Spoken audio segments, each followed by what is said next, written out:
Welcome, everybody. Thank you for joining us with our annual Veterans Day Luncheon, sponsored by the American Legion Post 96 of West Hartford, the Elmwood Community Center, and the Board of Education from the town of West Hartford. My name is Jeffrey Cole. I'm the past post commander of American Legion Post 96 Hayes-Velhage Post, and they've asked me to be the host for today. I want to thank you all for being here today. Also, I want to recognize the Marines in this course, in this room today. Today is your 246th Marine birthday.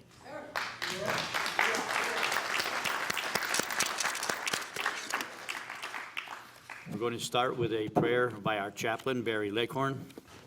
Our Heavenly Father, once again we meet as the American Legion, veterans of 4 great wars. Our organization goes back over half a century. During that time, we have stood for God and country. We have worked to promote Americanism and programs for the veteran. We have been concerned for our local communities and for the youth of our nation. Guide us in our deliberations during this meeting. Keep us alert to opportunities and responsibilities as citizens. Make us deserving of the freedom handed down to our generation by those who sacrificed so much in the past. May all that is said and done in this hour reflect credit upon us, our community, our organization, and our nation. Amen. Amen. I pledge allegiance to the flag of the United States of America and to the republic for which it stands, one nation, under God, indivisible, with liberty and justice for all.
Two. Remain standing for a moment of silence, please. I'd like to honor a longtime veteran, a veteran's veteran, former Marine who passed away last week. He was our first keynote speaker when we started this program 8 years ago, and that's Brad Davis, a well-known radio and television personality. And he supported us many times, put out public address announcements for us, and he was a genuine hometown guy. And he just passed away at the age of 87 last week. So, a moment of silence, please.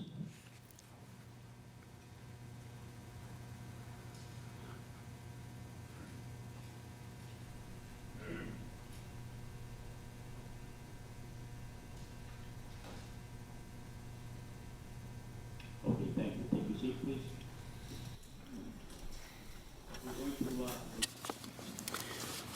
We're going to start the food order first, and I'd like to say that the food was prepared by Hall High School Culinary Arts Department in collaboration with the Board of Education, Conard High School as well. As you may or may not know, usually on Veterans Day, a lot of the veterans from the different organizations visit the high schools and visit the public schools as part of their program for History of Modern Warfare. Hi, I'm Becky. I'm the new director of both the West Hartford Senior Centers.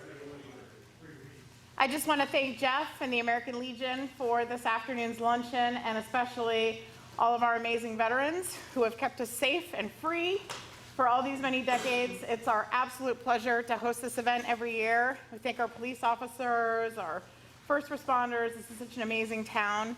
I'm very happy to be here to join you all, and especially thankful to Lisa and Jeff for putting this together today. So thank you.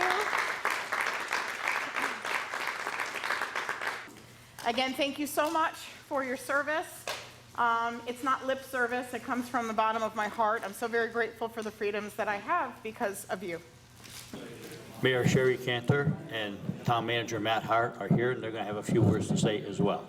So I'm going to turn it over to them at this time. I want to thank the Senior Center and welcome Becky, and thank you for your hospitality. Thank you to Hall High School for the food, but most of all, thank you to the veterans that have served our country, but serve our community all the time. And we are so grateful for your leadership, your mentorship, your grace, and your commitment to the communities that you live in. You are an inspiration to me, and I just want to thank you from the bottom of my heart. Matt?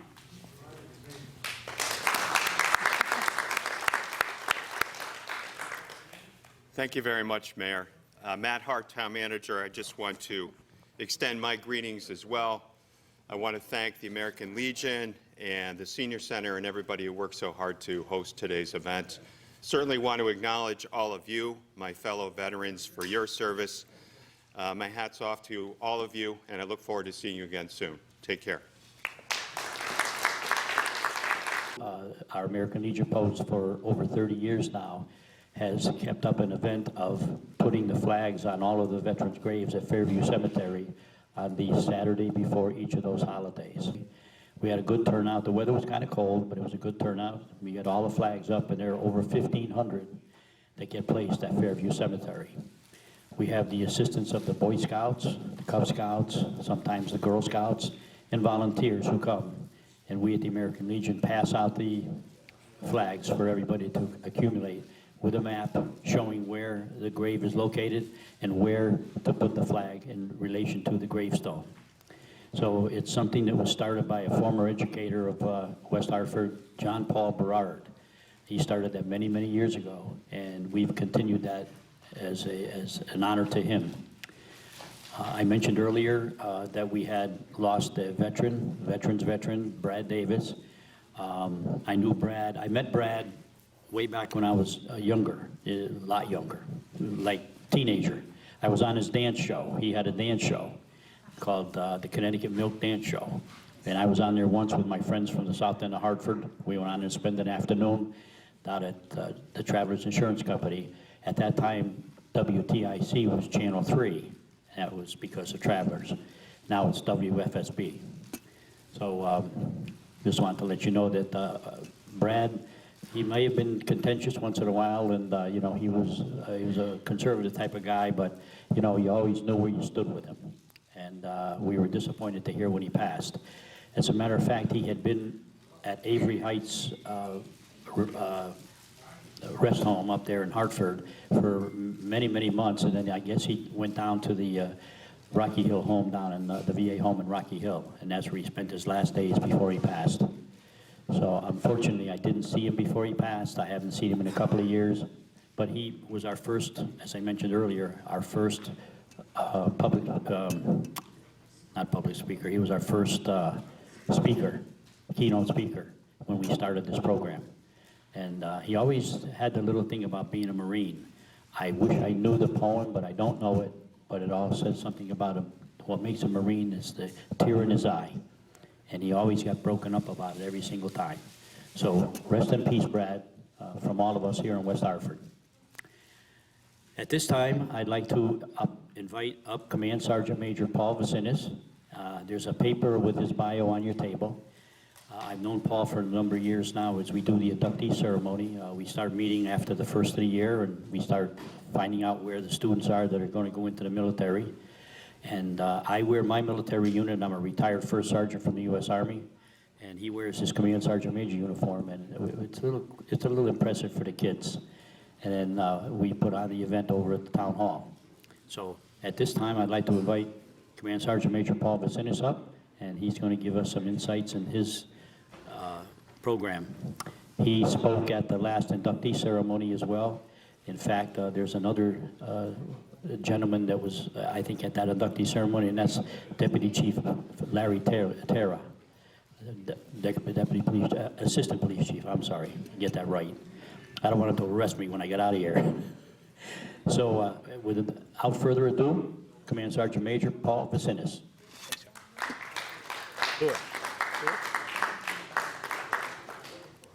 Thank you. And good afternoon, everyone. Ladies and gentlemen, soldiers, sailors, airmen, Marines, Coasties, officers, warrants, NCOs, good afternoon. I'm Paul Vicinus. I want to acknowledge the American Legion Hayes-Velhage Post 96. I want to acknowledge Mayor Cantor, our town manager, Mr. Hart, who are up here, Chief Riddick and his team. I certainly want to give a quick round of applause for Hall High School for the Culinary Arts Program and for our community center for hosting us. I'm truly honored to be able to present to you today on this Veterans Day Eve, this 103rd anniversary of Armistice Day, a day set aside to honor and pay respect to all who have served, whether during peacetime or at war, whether living or deceased. It's a day to honor service and sacrifice. It's a day to appreciate the liberties that we enjoy and to reflect on what was and what is required to secure and maintain those liberties. As I said, I'm Paul Vicinus Jr. I'm a proud member of the West Hartford community where I serve our schools. I'm a proud father and husband, a recent grandfather, and notably, at least today, a 33-year veteran of the military. My service started in 1988 when I was a sophomore at the University of Connecticut. 2 college floor mates had recently joined. One had enlisted in the Connecticut Army National Guard, the second in the Federal Reserve. Speaking with them about their experiences at Fort Benning, Georgia, an old spark was immediately rekindled. You see, as a child, I was enamored with the military service, inspired by my grandfather, Carl, a Navy veteran, a rather stern figure in my young life, who I learned to respect before I learned to love, but whom I loved and respected more deeply than I ever expected to. A person who taught me more about leadership and life through his example than anyone that I've ever met, and who I'll always hold in my heart as the measure of those qualities that leaders should embody. His example drew me into military service, and after three decades in uniform, I still stand in his shadow.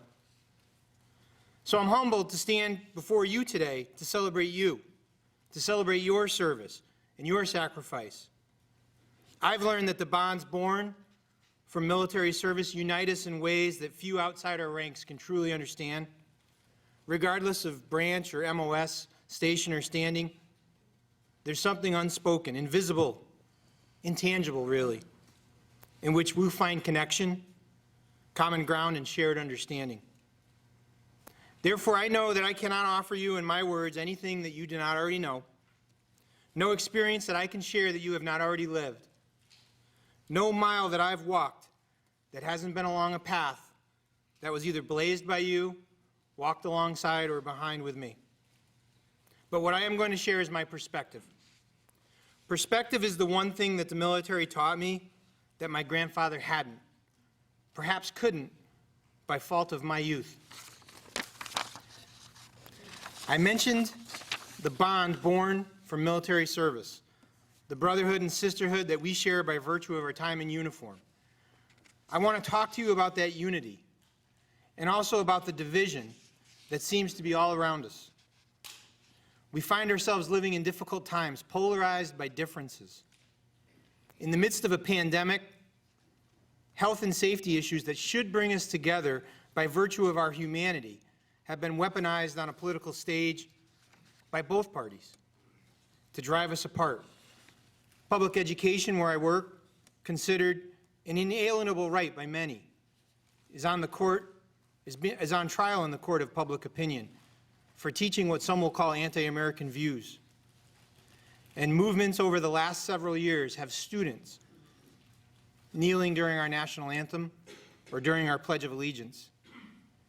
And as a veteran and as an educator, I ask myself, what does this mean? And what are we to do? One of the veteran organizations of which I'm a member has an annual national essay contest for middle school students. And the theme this year is, how can I be a good American? I received a set of 10 essays from a 6th grade class that I've been reading, and it's caused me to reflect on my own youth and ideas I held as a child for which I now have greater perspective. I remember something my grandfather once said about hate groups, such as the KKK, which he detested. He was a man of strong Catholic faith, and he told me that groups that preached hatred or treated others or any group of people as less than was morally corrupt and against our family values. But he said something else. He said as much as he loathed the group, he would defend their right to assembly. Now, I understood his point, at least I think I did. But I know that I couldn't really appreciate the depth of complexity wrapped between our values and our freedoms, and what it means when one is seemingly in conflict with another. Freedoms are universal, and we'd like to think that values are the same, but it isn't always the case, which leads to the question of where is the line between a freedom and a value? Where does one end and the other begin? I was once asked as an educator and a military veteran, does it bother me if a student does not stand during the pledge? And I responded that while it may bother me on a personal level, I joined the military in order to defend that person's right of refusal. And that was sufficient when there was perhaps one or two individuals. But after Colin Kaepernick gained media attention in his expression of protest by kneeling during the national anthem, it became a more prominent issue. I've had the privilege of hearing Buddy Buca, a Congressional Medal of Honor recipient, speak here in West Hartford on this very issue and provide inspiring and insightful perspective that moves a person beyond the emotion of what may be perceived as a disruption to a shared value, to explaining the why of Kaepernick's protest and a collective call to action to stand up and stand together to address systemic inequities and injustice. Buca's lesson teaches us that we can still honor our American traditions while acknowledging and working together to repair the very real flaws in our own American experience. I've thought about this point while recently researching the history of our Pledge of Allegiance. It was interesting to consider that seemingly most everyone knows the story of Francis Scott Key and the conditions under which he penned the Star-Spangled Banner, while the author and the history of the pledge is much less publicized. We romanticize and can easily picture the bombardment of Fort McHenry at the Battle of Baltimore and the unlikely victory with the stars and stripes still waving in the dawn's early light in that morning of September 14th, 1814. But what do we know about the history of the Pledge of Allegiance?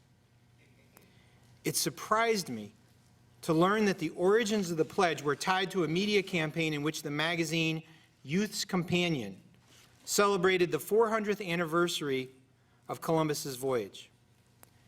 As part of their marketing scheme, the magazine provided American flags to readers who sold subscriptions.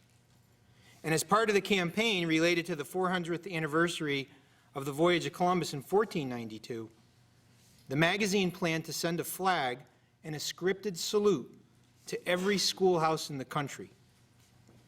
Francis Bellamy, a former minister who worked in the magazine's promotions department, wrote the pledge and coordinated the effort to distribute it nationally, as well as lobbying Congress for a resolution endorsing school ceremonies and lobbying for a presidential proclamation declaring a Columbus Day holiday. This much less romantic beginning has a couple of additional spurs. Historians noted that Bellamy viewed the pledge less so as a patriotic expression, but more so as a tool to combat the erosion of traditional values in the face of an influx of immigration within the United States. So here we stand, some 130 years later, with many of the same concerns being debated in our country. But all that being said, the pledge still should serve to unite and not to divide. To quote Richard Ellis, the author of To the Flag, The Unlikely History of the Pledge of Allegiance, the appeal of Bellamy's pledge is the statement of universal principles which transcend the particular biases or agendas of those who create it. To exemplify this statement, I'd like to share my own perspective on the pledge. I pledge allegiance to the flag of the United States of America. A pledge to the flag, not to a president, to a ruler, not to a political party, Democrat or Republican, to the flag. Not to the cloth and the stitching, but to the symbol of the United States, the idea upon what this country was founded, the holding of self-evident truths that all men are created equal, with inalienable rights, that among these are liberty, life, and the pursuit of happiness. Words that were spoken, but not fully achieved by our founders. At the time of the founding of our country, we know that not all men were considered equal. We know that men of color were enslaved and treated as property and counted as only a 3/5 of a person for congressional representation. We know that persons of color and women did not have equal rights to vote alongside their peers.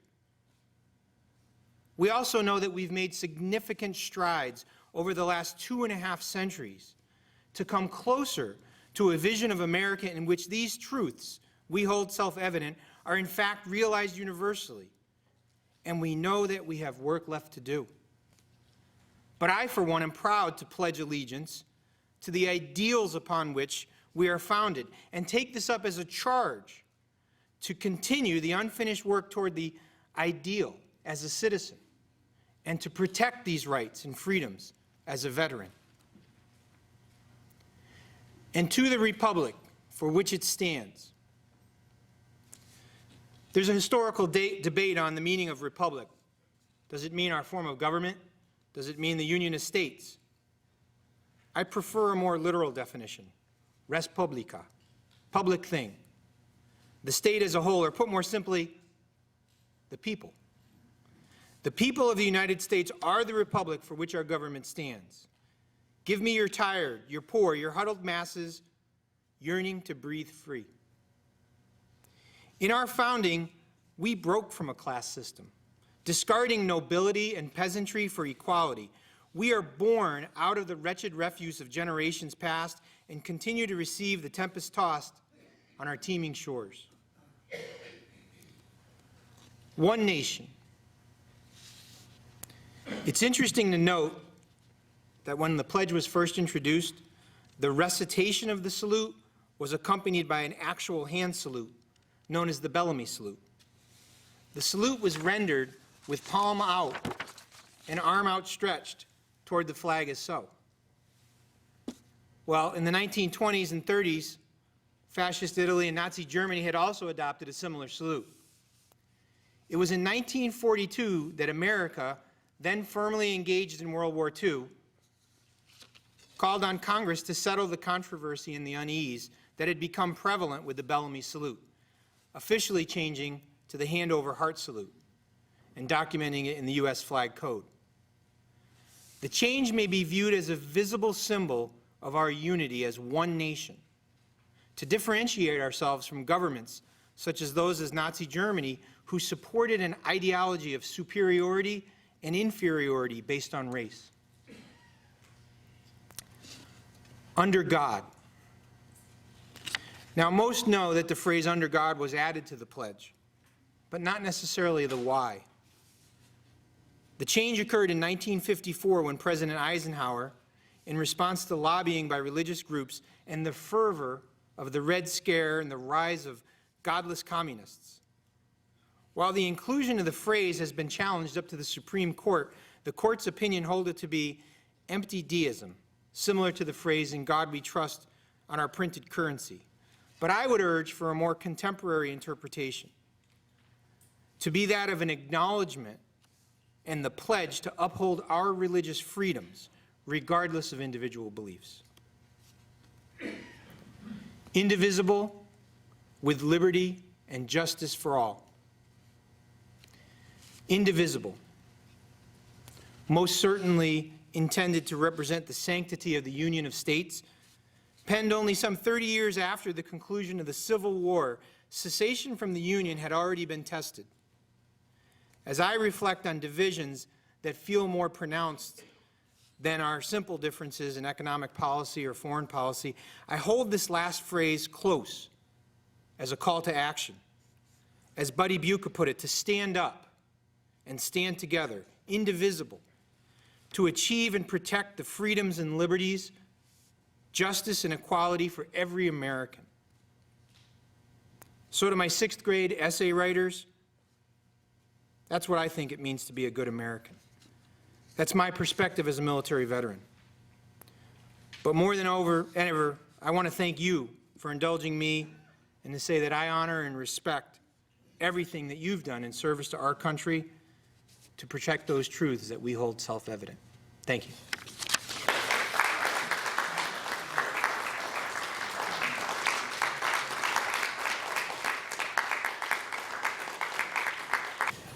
Thank you, Paul. That was not only enlightening, but very educational, and a lot of information in there you researched. Congratulations, and thank you again. At this time, I'd like to call on Pat Harrell, our post commander, to say a few words about our march to our centennial, which is coming up this next year. Thank you, Jeff. Thank you all for coming. This has been a beautiful occasion, as it usually is. And we certainly had some inspiring words passed on to us. So I just wanted to make note that, as most of you know, the American Legion was founded at the heels of World War I in 1918. And then the American Legion came into existence in 1919. So a couple of years ago, we celebrated our 100th or centennial anniversary. Our West Hartford post was formed in 22. And in that march, we were going to honor all the conflicts that are on the break in that chain that's at the memorial. We have a lot of great events planned for the entire year, so we hope to see you at some of those events. Down below, you see that there's an empty chair, an empty table, and most of you know what the significance of everything there is. I can't recite them all from memory, but we honor the POWs and MIAs who are not here to join us. We set a table with an empty dish, with an upside-down water goblet, a salt shaker, a lemon, a Bible, and a single rose. And that's to say we set a table for those people that are still missing in action or POWs. And we in the American Legion, when we start our meetings, always do the pledge that we will never forget and we will never stop looking for the remains of those. This is a brief little thing. It wasn't in my script. Excuse me. I have two sons in the military. My oldest son is a colonel in the Air National Guard. He's currently deployed to Qatar. He was on his way to Qatar a couple of weeks ago, and he flew from Boston Airport down to Baltimore, Washington International. When he got down there, being a colonel, he was the highest ranking person on the plane of all the troops that were going over. They asked him if he would do an honor guard because there was some remains coming from a Marine who was killed in action in 1943, and it was going to be turned over to the family for proper burial. So he gathered up all the troops, and then the Marines came with a funeral detail lined up, and I've got a few pictures that he sent me. When the plane landed, the Baltimore Washington International Fire Department set up 2 fire trucks on the runway with the hose spraying over, and the plane came in on the runway down underneath the water in remembrance of those remains. It got over to the baggage area. The family was waiting. The Marine funeral guard removed the casket with the flag off the plane, and then everybody was there as the honor guard. And that just goes to show you, that's 70-something years ago, and here are some remains that were found and identified, returned to the family. He was a Marine down in Baltimore area. So we spare no expense or time in looking for, and I know there are teams out there looking for remains, trying to identify them through DNA and so on and so forth. But that's one of the very important parts of the American Legion that we honor every time we have a meeting. We don't set up the empty table, we set up only the chair with that POW MIA flag. And there's a little ceremony that goes with that. But we set it up every time when we have a gathering like this because we know they're in our hearts. They're not here. With that, I think I'd like to thank everybody that assisted with this program today. I've already talked to the principal of Hall, Conard, Jessica Blitzer, whom I've known for a number of years. We do the programs at the schools every year, and her help with this. The teacher that's in charge of the culinary arts program at Hall High School, Jessica Brand, her name is. I extend my thanks to her, our thanks to her, I should say, everybody, not just mine.